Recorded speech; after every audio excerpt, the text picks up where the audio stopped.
You're watching NCAA Tournament Soccer on ESPN. And welcome into Dallas, Texas. Great to have you with us on a cold November evening. The number 11 seed, SMU Mustangs, take on the Vermont Catamounts for the first time ever in the second round of the NCAA Soccer Championships. And welcome inside Washburn Soccer and Track Stadium. I'm John Little, alongside Steve Lansdale. Great to have you with us as well. Vermont played just a few days ago on Thursday, taking down Quinnipiac at home, 3-2, giving up an early lead, Steve. They had to go to overtime, but they got it done. They did, and seems that's a lot. That happens an awful lot in the postseason. You get all these games are going to be tight, going to be close. Overtime, which did not exist during the regular season, does exist in the postseason, and that allowed the Catamounts to be here tonight in Dallas. Alex Nagy's smash, his 8th goal of the season, put the Catamounts up with just a few minutes left, and they held on. And so they'll take on SMU in the second round. The winner of this match takes on either number 6 seed Clemson or UCLA. They are playing as we speak. Knut Allender for SMU, the offensive player of the year in the AAC, also the midfielder of the year. He's having a career year, and that's saying a lot. He is. He has done literally everything since he's been at SMU, and it seems like he's been here forever. A couple of years ago, he led the nation in assists. Now he leads the conference in goals. As you said, one of the best goal scorers in the country and the unquestioned leader of the Mustangs. 12 goals on the season. That is a career high for him. The midfielder of the year, the offensive player of the year, and these are two great offensive teams as well, both ranked in the top 15 in the nation. So will we have that offensive onslaught of goals today, or will it be a stalemate? We will find out next at Washburn Soccer and Track Stadium in Dallas. SMU, Vermont in the second round coming up. Connor Scarn has given SMU another dimension in the goal as Knut Allender takes it away near center. Feeds it to the right side. It's Petraeus driving it and in. Inside the far post. Knut Allender takes it away. And SMU goes up 1-0. The rookie of the year in the American strikes first. A bit of a flip from what we've seen all year. I will say, SMU, though, has had their chances, and not just the first goal by Petraeus as he starts the run. Out to Bailey Sparks. Sparks all over it, drives it! It's another one! This time, Petraeus starts it, and Bailey Sparks finishes. It's a 2-0 advantage for the Charging Mustangs. Terrific goal by Bailey Sparks. It's not the kind of 100-mile-an-hour blast into the upper corner that gets on highlights, but he has 4 defenders around him, dribbles through a couple of them, hits the brakes, gets the shot off.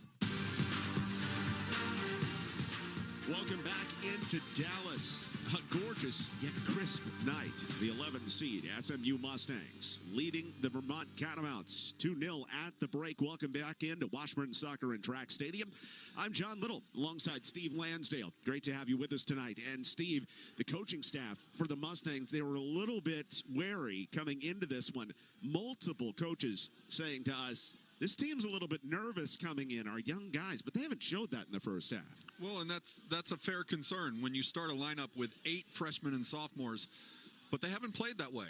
And Alex Petraeus getting that first goal in the first few minutes did everything to change the emotion and the nervousness, anxiety of the situation. After he scored, they started playing a lot more freely on both ends of the field. And then when Bailey Sparks got the insurance goal to go up 2, you can see now it looks like the anxiety is on the part of the Catamounts, who are the veteran team with 9 guys in the starting lineup who are juniors, seniors, or grads. And you bring that up with Vermont being such a senior-laden team, a grad-laden team. What do you think's being said at halftime, and how do they get back in this without panic? This is one of those situations where you need your best players to play their best in big games.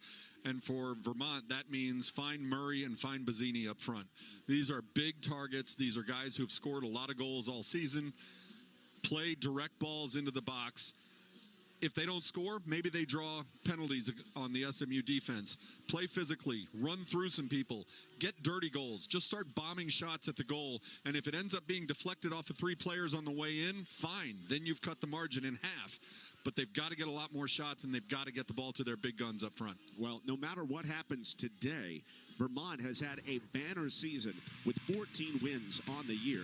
Let's take a look at the Catamounts and their resume heading into the postseason. With a record of 14-3-2, outstanding year in the America East, and that win over Quinnipiac, plus their undefeated September. It has been a year to remember for Vermont. It has. And again, it's a veteran team and a very, very talented team. One of the most telling stats from the first half is that Nate Silvera, the two-time conference goalie of the year, doesn't have a save yet because the Mustangs have only had 2 shots on goal. We can talk about Murray and Bazzini and the other guys up front needing to get goals to equalize this thing. Silvera's got to be perfect in the second half as well to give his team a chance to stay in it. Meanwhile, for SMU, just remember back to the beginning of the season as we started covering these American teams, and SMU, I don't know if they expected to be this good this quickly. I don't know that they expected to. I don't know that they didn't expect to. With a team this young, every coach goes into a season with questions that need to be answered, right? For Kevin Hudson and his staff, there were a lot of questions to be answered. They lost a lot of very strong players from a year ago, like Gabriel Costa and Papa Endoy. And so every year you've got to figure out who's going to replace the graduated seniors, and certainly SMU fell into that category. But some of these young players got kicked in the deep end, told to swim early, and the talent is there. And now they've been able to have the experience and production to match some of that talent. Well, one of the questions they've answered is how they'd bounce back from the loss in the AAC tournament. So far through the first half, pretty nicely. A strong takedown. I think Egan's been terrific tonight. He's been one of the Catamounts' best players. He's had his hands full, certainly, with Petraeus and Skillberg, and he's been up to the task all the way through for the first 70 minutes. Great opportunity. It's blocked initially. Morrison, and then Murray burying one to cut it down to 2-1. Max Murray, number 9 this season. What would be a game winner by Bailey Sparks, so far holding up for SMU, but the Catamounts are unfazed, and they continue to pursue this second goal. And an equalizer, a drive from distance, and it is just a little bit wide. An outstanding opportunity. Alex Nagy is so talented, even from deep, with that left foot. And to your point, the drive from distance. Murray's goal was one of the very few shots. Vermont's got, 15 shots tonight? Most of them are from distance.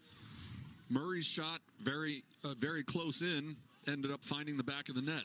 This stays alive, and it's off the crossbar and then in. And SMU protests, but Max Murray has tied it. An equalizer for Murray.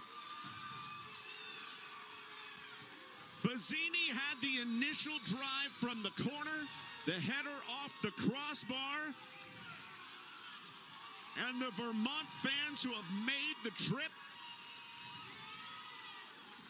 celebrate as Max Murray ties it with his 10th goal of the season.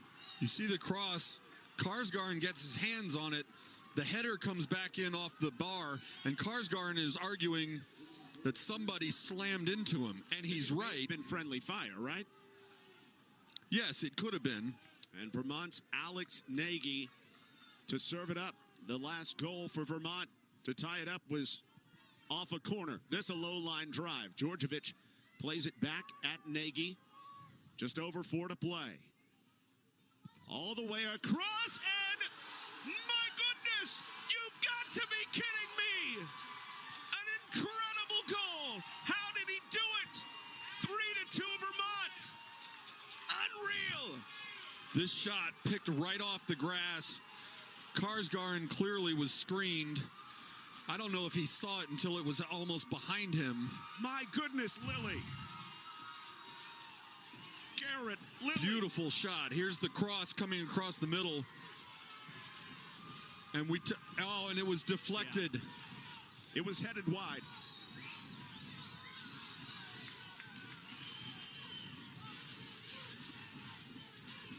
But a beautiful job by Lilly just to make it dangerous and force an SMU player to tip it.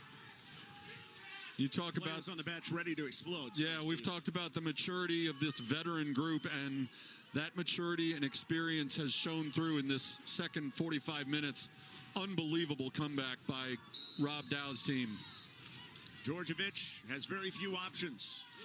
Henry Howell sends it forward. Jordan with 4 seconds. It's headed away. Vermont with the comeback for the ages. The Catamounts down 2 at the half. And they win it on SMU's pitch. Vermont, their second match in just 4 days, having to come back both times. And this veteran team, led by Max Murray and more, heads on to the 3rd round with an improbable comeback victory over SMU.